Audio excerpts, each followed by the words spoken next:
This is an interview with Gladys Beckwith, Director of the Michigan Women's Hall of Fame and President of the Michigan Studies Association, who's speaking about her reminiscences of the development of the Michigan Women's Hall of Fame.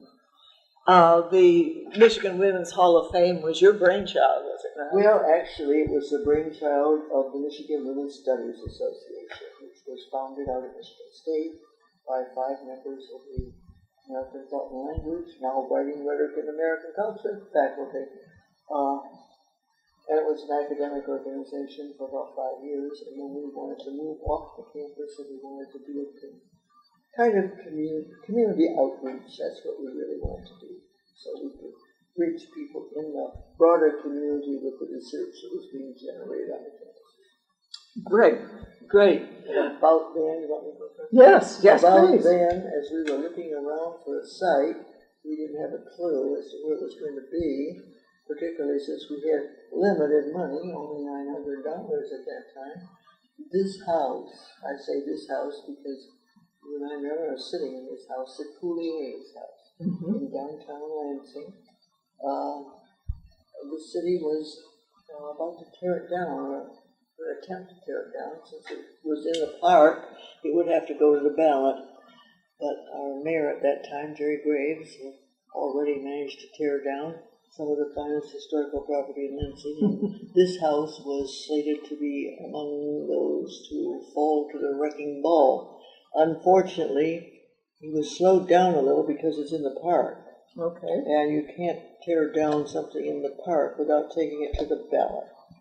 So while all of that was being worked out, we managed to get $1 a year lease for just a year to begin with, contingent on our ability to renovate this house and bring it to code. And then we got another $1 a year lease for a year, and then finally we did get a 20-year long-term lease back in 1987 on the property. But we did have to renovate it. We had to bring it to code as a public facility, which cost about $250,000. That's a sum of money even now, but back in the late 70s, early 80s, it was a lot of money. It was. How did you raise it? Through donations? Well, we did a variety of things. One thing we were very fortunate in, this house belonged to Oldsmobile, and they wanted some property, which was park property. So they traded that park property, they got that for their parking lot, to the city for this house. When they did that, they gave the city $125,000 because it was in bad shape to renovate it. And that would have been enough to have brought it up to code as a private dwelling. But the requirements for a public facility are considerably more stringent. But the city let us use that money to draw against. So if we raise $5,000, we could have another $5,000 from that, giving us $10,000. Plus, it gave us credibility because we still have very limited money, very limited indeed. In fact, I remember going to see from the foundation here in the state, who specialized sort of in the renovation and buildings, and we made our case, and the director got up. I don't know if I ever told you this story. We paced up and down, we were down in Troy, and we looked out the window, and then finally came back, and he said, Madam, my trustees are conservative men. We are men, and we are not a venture foundation.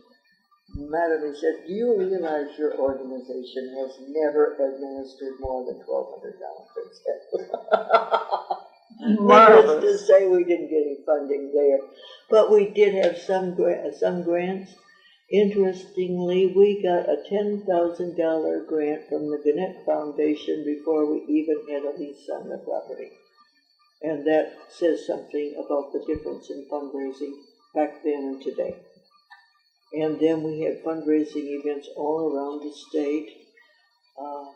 At that time, the same network was in place that had worked for the passage of the Equal Rights Amendment.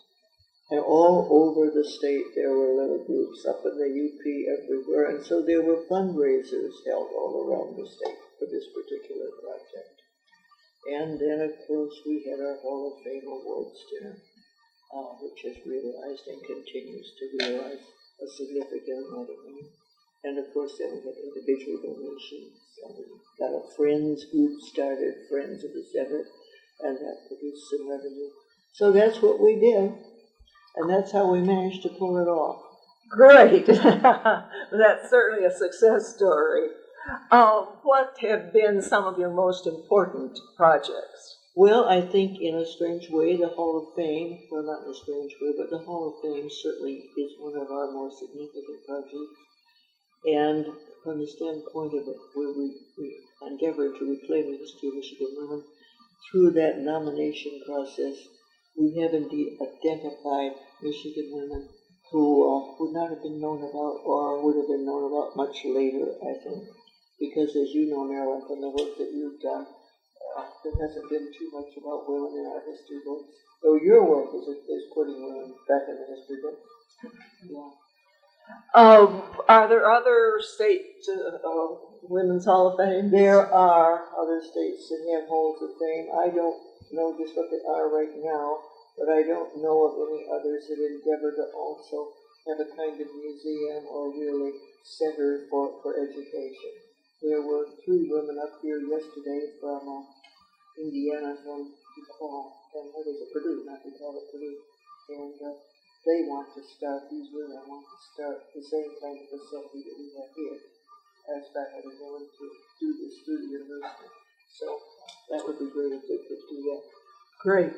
What, did you have any surprises along the way, or what has surprised you about the whole project? There were surprises every day. When you're doing renovation, you don't know what you're going to find until you tear into that and see what's behind the woodwork. So we had lots of surprises, yes, when we started the actual renovation. But we overcame those. And, of course, other than that, no, I don't think we really had surprises. We were pleased, of course, with the support that we got with the city of Lansing here. We did have a lot of that. I mean, the confidence that they placed in us. The city council, Lucille Beelan and Elfrida Schmidt were instrumental in getting that loan to release. But that was a lot of confidence to place in an organization that had so little in financial reserves. So, that sounds great. What are your long-range goals now? Well, our long-range goals right now are simply to expand upon what we are doing here. We are really too big for this facilities because we've got more, we can do more exhibits and whatever. We don't have room to display, so I hope maybe down the road we can either add on to this or maybe acquire another facility, but that won't be in my time. I thank you very, very much, Gladys, for your time today. We greatly admire all that you were doing for Lansing and for women. Thank you, Marilyn. You're doing a lot too every day.